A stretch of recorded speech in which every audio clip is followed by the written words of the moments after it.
My name is Jesse, and I work with small businesses in the government marketplace. You're listening to FedBiz'5, where you get informed, get connected, and get results on everything government contracting.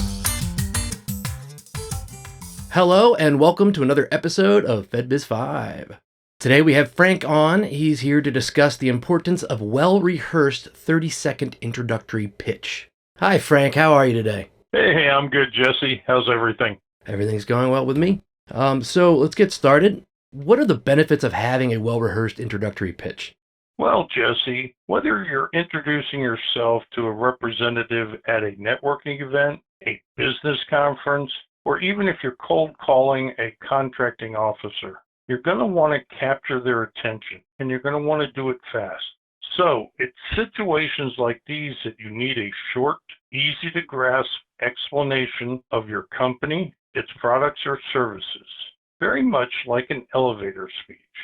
The elevator speech is designed to be a short description of what you do or what you sell. And the goal is to earn a longer or second conversation. It is not to convince the person you're talking to that they should hire you or buy your services on the spot. Also, an elevator speech is never the opportunity to close a deal. It's simply a short introduction to you, your company, and how you can help the government manager.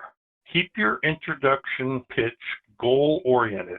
For example, our services help organizations increase their internal productivity by as much as 40% without additional cost, and always conclude with a request to connect again in the very near future. So why is it important to keep the pitch around 30 seconds? Jesse, we live in a very fast-paced society, and in most introductions, you're only going to have 30 seconds or so to grab the attention of the person that you're meeting with. If you can't garner their attention in 30 seconds, you will most likely lose the opportunity to do so. Most individuals' attention spans are short, so you must take advantage of the time that you have. Therefore, keeping your pitch to no more than 30 seconds can accomplish this goal. Well, that's definitely makes sense. I mean, how many people are diagnosed with, ADHD or ADD? I mean, I'm one of them, so. We all are to a degree. I could definitely understand, you're going to lose their attention within those 30 seconds even, so you definitely got to do that. So another question is, how do you prepare an introductory pitch and what should be included? Okay, first, always acknowledge the individual you're talking to by name. Second, while it may sound simplistic, always introduce yourself by your full name and include your company's name.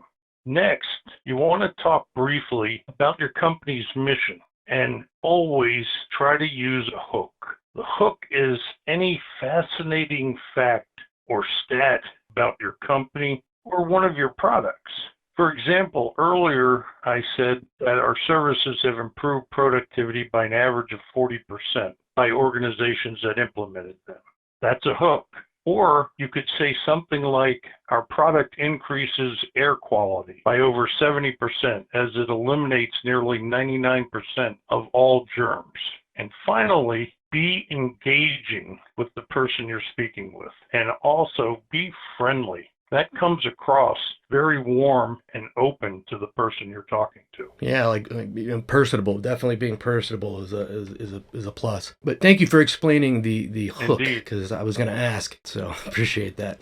Hook, line, and sinker. All right. Yeah, well, it is a fish hook. You're trying to reel them in. Yeah, exactly. So, is there anything you should not include in the introductory pitch? Yes.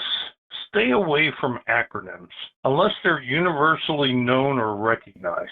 Also, don't try to list everything that you do or everything you can provide. Hit on the top few items only, the ones you really specialize in or the ones that you know the recipient is interested in. Finally, as stated earlier, no hardcore sales pitch.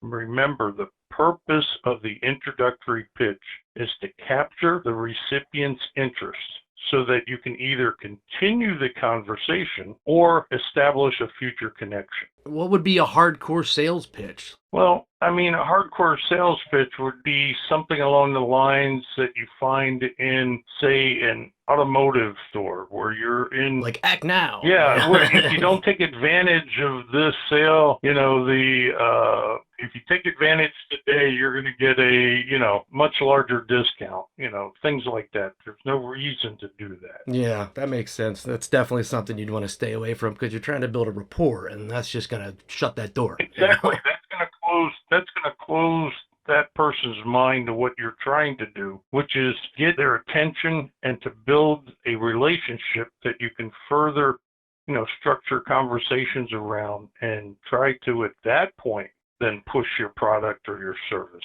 So, it sounds like the best pitch is one that, is concise and should introduce you and your company in such a way that the recipient wants to hear more, right? Absolutely. And remember, practice your pitch as you want it to be natural. You want it to sound clear. You want it well-paced. And remember, not more than 30 seconds, but hopefully leaves them wanting to know more. And also try to end your pitch with a question. Something like, does that sound like something your organization can benefit from? Or is this something that might interest you? Yes or no questions, right? Exactly. Isn't that like a sales thing? Yeah, it's like you ask a question for a yes or no answer. It's a little bit, but it's not the hardcore. Yeah. You got to do something today. Act now or forever hold your peace.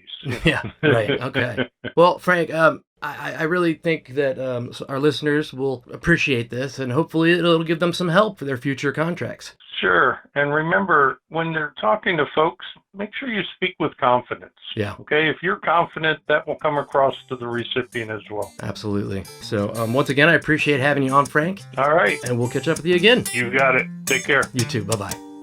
This concludes this week's episode of FedBiz'5, where you get informed, get connected, and get results. Today's podcast is sponsored by FedBiz Access, government contracting made simple. Visit them at fedbizaccess.com or contact them at 888-299-4498.